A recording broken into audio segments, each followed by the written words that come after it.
Sejam bem-vindos à videoaula de transferência de calor em massa, onde vamos falar de condução, convecção e irradiação, que são três mecanismos fundamentais da transferência de calor, né?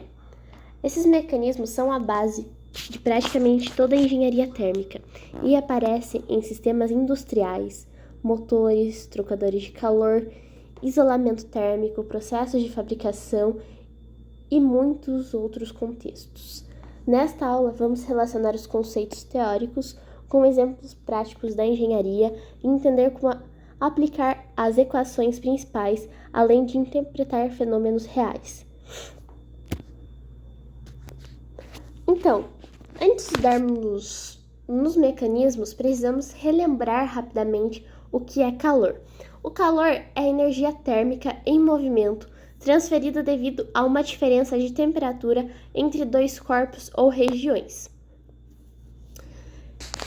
Então, essa troca de calor, ela ocorre de três formas, que é o que vamos falar hoje, que é condução, convecção e irradiação, que são são mecanismos principais na transferência de calor. Então, a transferência de calor é uma área fundamental da engenharia mecânica, porque está presente em praticamente todos os sistemas térmicos e de processos. Motores, trocadores de calor, turbinas, sistemas de refrigeração, fundição de metais, fabricação de polímeros, projetos de isolamentos térmicos, análise de ambientes dependem profundamente desses conceitos. A condução é quando o calor se propaga através de um material sólido. Ou seja, quando uma colher de metal que está na panela entra em contato com a parede dessa panela. Nisso, ela vai acabar transferindo o calor da panela para a colher, que ela acabará ficando quente. A convecção é quando há um fluido em movimento, ou seja, é a troca de calor, como se fosse um resfriamento, vamos falar assim. Na irradiação, que acontece mesmo no vácuo através de ondas eletromagnéticas.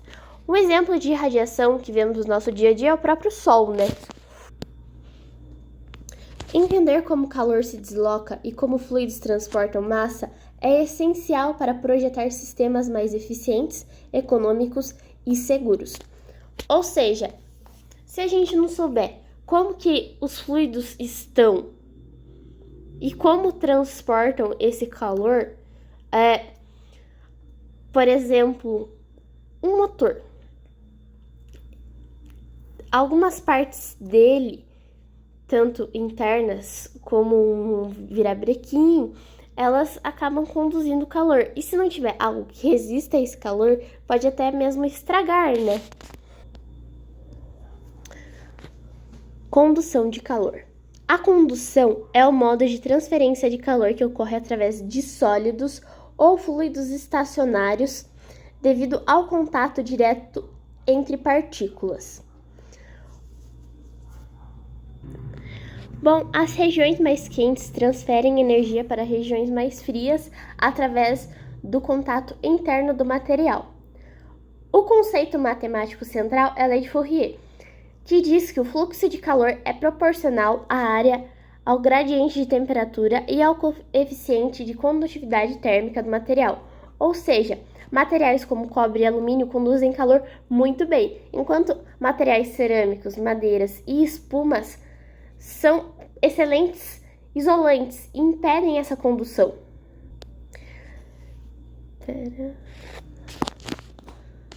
Na engenharia mecânica, a condução aparece quando se realiza análises estruturais que envolvem aquecimento, determinações de gradientes térmicos em componentes metálicos ou estudo de falhas devido a dilatações térmicas.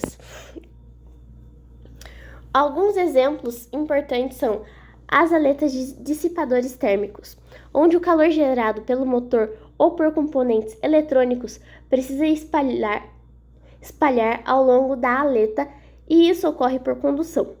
O formato da aleta aumenta a área disponível para convecção, mas o transporte interno ocorre por condução. Ou seja, A parte interna dessa troca de calor é por condução, mas a parte externa ocorre a convecção. Paredes cilíndricas de tubulações. Tubos que transportam vapor, água quente ou óleo sofrem condução radial, especialmente quando o isolante térmico é aplicado. Essa análise é fundamental para evitar perdas e garantir eficiência energética. Um exemplo importante é a condução em aletas utilizadas em motores e compressores. Nessas peças, o calor gerado na câmara interna se propaga pelo material da aleta até a superfície, onde depois é removido por convecção. Outro exemplo são os cilindros e esferas industriais. Tanques, caldeiras esféricas e reatores cilíndricos exigem cálculo de condução para prever temperatura interna, espessura adequada, segurança e resistência mecânica. Outro caso clássico é a condução em freios automotivos. Ao ocorrer frenagem, a elevada energia de atrito gera calor que se espalha pelo disco. O cálculo da condução permite prever se o material suportará ciclos térmicos repetidos sem empenar ou perder resistência. Ou seja, essa condução, dependendo da forma que o material está, pode acabar danificando e até causando um grave acidente. Então, por isso, é importante ficar de olho se o material que foi utilizado é correto e se ele foi instalado da maneira correta também. Outro exemplo são os pistões e cabeçotes de motores.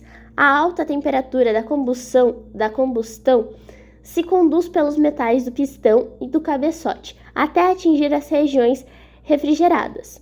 O tempo de resposta e o fluxo de calor definem a durabilidade do motor.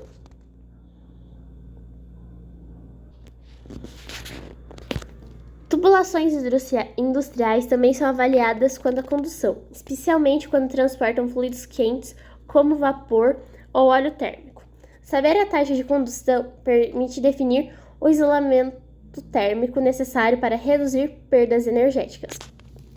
Ou seja, para esses casos, não é possível colocar algum metal que é um bom condutor térmico, porque ele pode acabar conduzindo para todo o ambiente que, enfim, pode gerar um grande problema.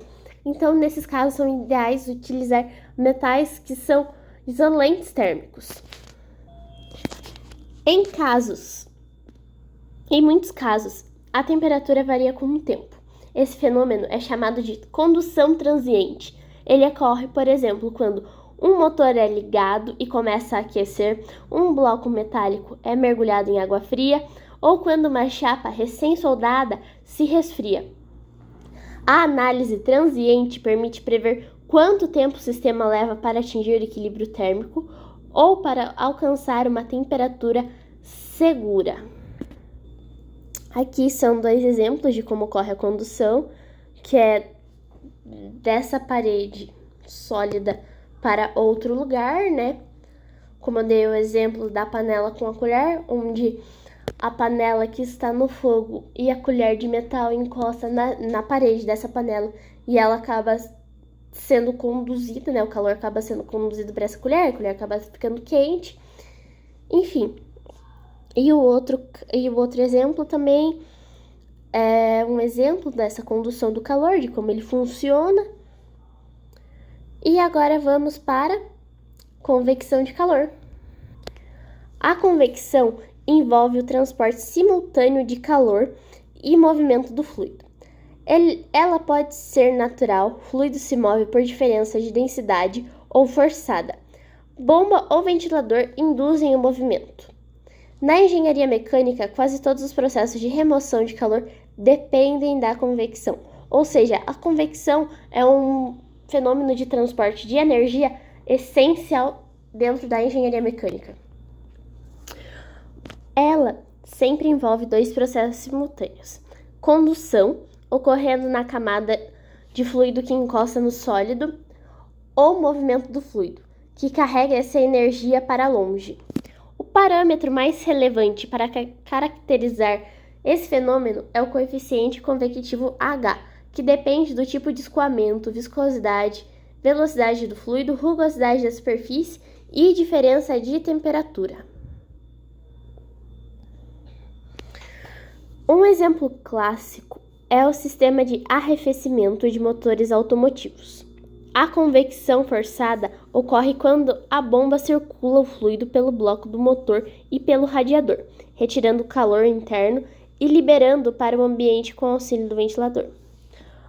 Outros exemplos são a troca térmica em radiadores automotivos, onde o fluido interno troca calor com o ar externo por convecção forçada. Esse mecanismo é responsável por manter o motor em temperaturas seguras. Se não houvesse esse mecanismo, com certeza grandes desastres iriam ocorrer, né? Principalmente muitos superaquecimento do motor, trocadores de calor casco-tubo, presente em indústrias petroquímicas, térmicas e alimentícias. O caldo circula dentro dos tubos enquanto outro fluido escoa pelo casco. O processo completo depende da convecção interna e externa. Bom, temos também o resfriamento de turbinas e compressores, que o ar comprimido, gases quentes e óleos circulam em alta velocidade dentro das máquinas. A convecção é dominante para manter temperaturas dentro de limites estruturais. E também temos o resfriamento de freios e discos. Ao frear, os discos atingem temperaturas altas. O ar em movimento ao redor faz a dissipação por convecção forçada durante o deslocamento do veículo.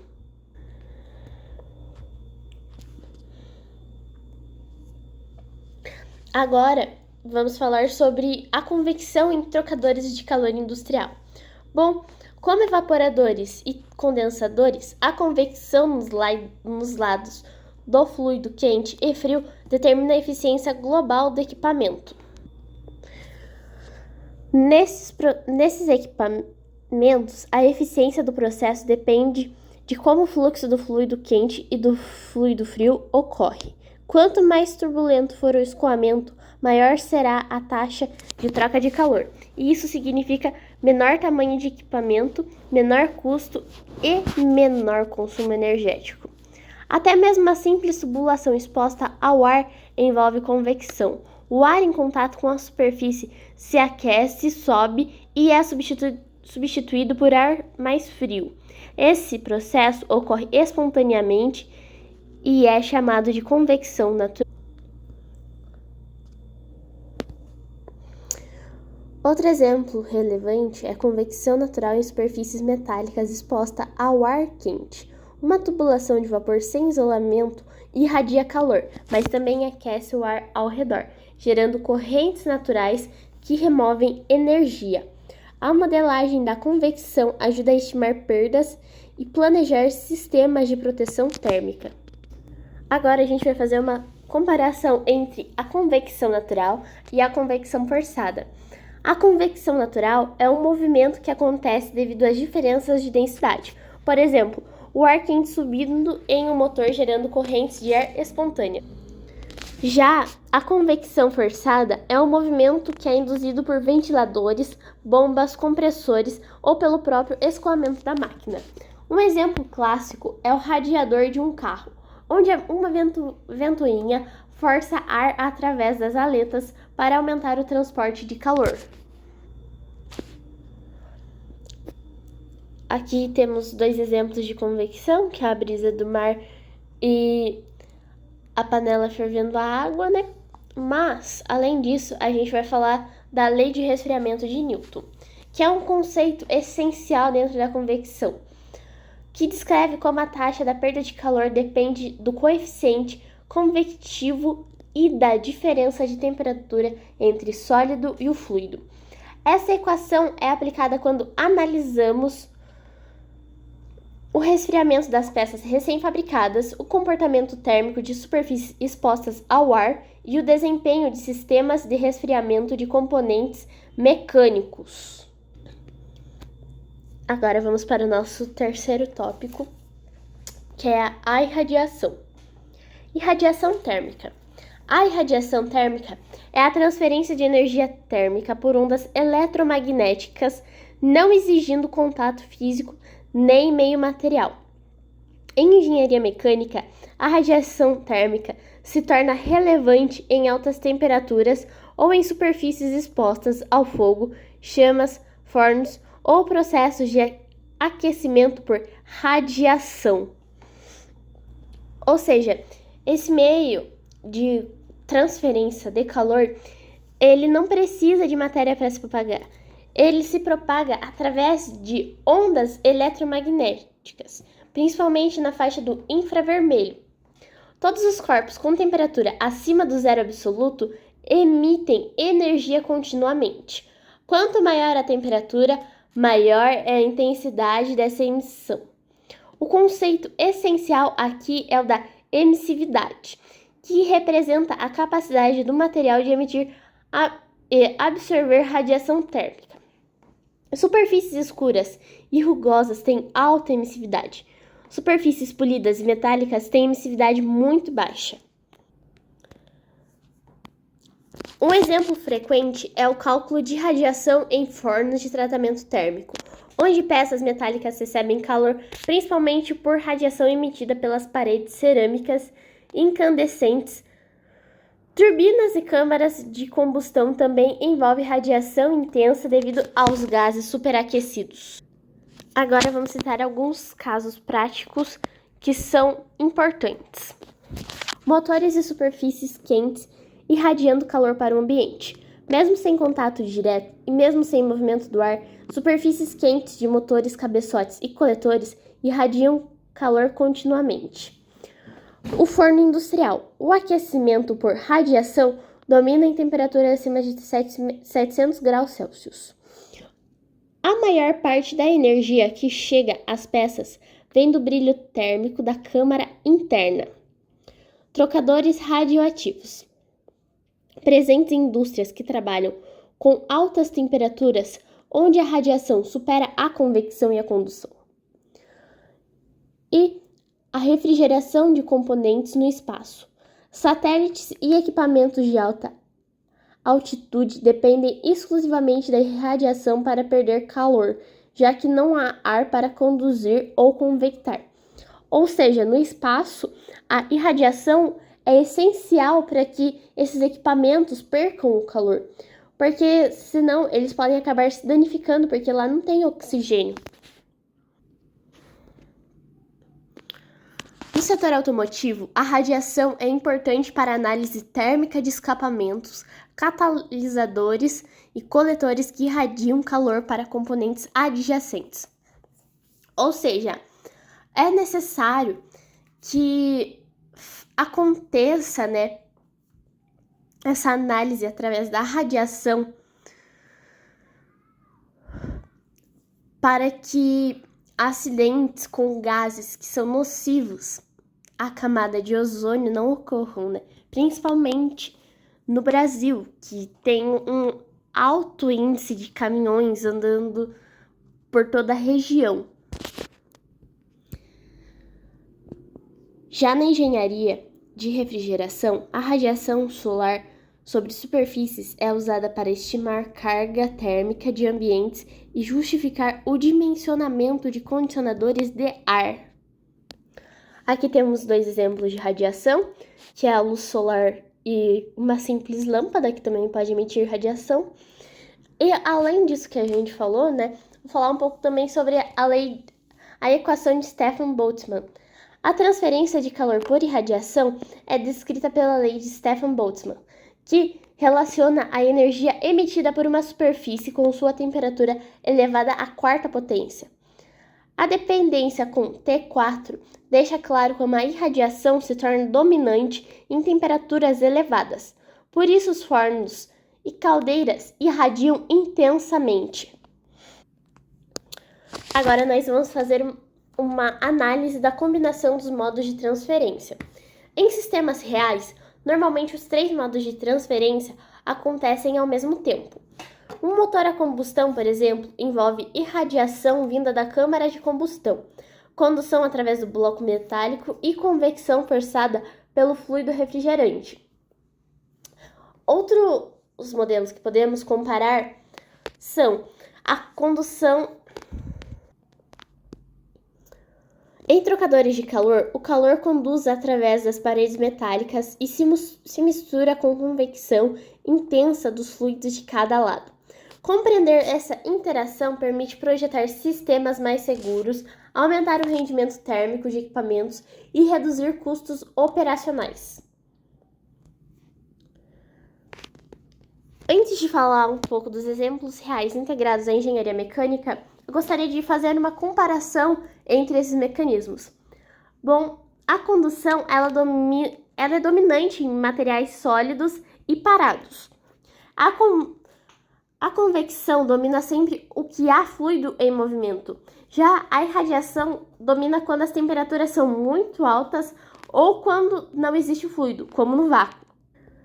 Na prática, nos sistemas térmicos reais, os três mecanismos quase sempre atuam simultaneamente. O isolamento de uma tubulação, por exemplo, enfrenta a condução através do material, convecção na superfície interna e externa e irradiação para o ambiente.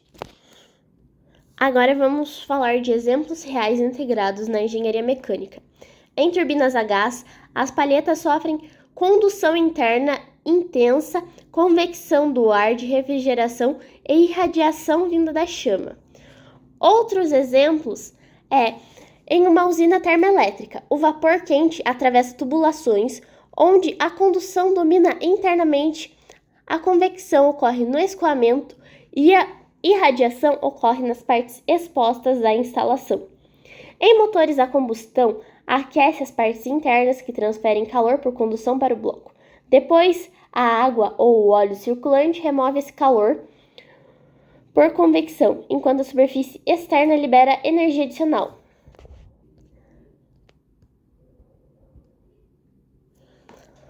Em sistemas de freio, a convecção ao ar e a radiação contribuem para resfriar discos aquecidos por condução. Em sistemas de climatização industrial, analisamos simultaneamente convecção interna, condução nas paredes de dutos e irradiação de superfícies expostas ao sol. Em moldes de injeção plástica, o resfriamento da peça depende da condução através do molde e da convecção da água circulante. Bom, agora vamos fazer o encerramento, que com isso concluímos nossa aula completa sobre condução, convecção e radiação. E é isso. Obrigada pela atenção.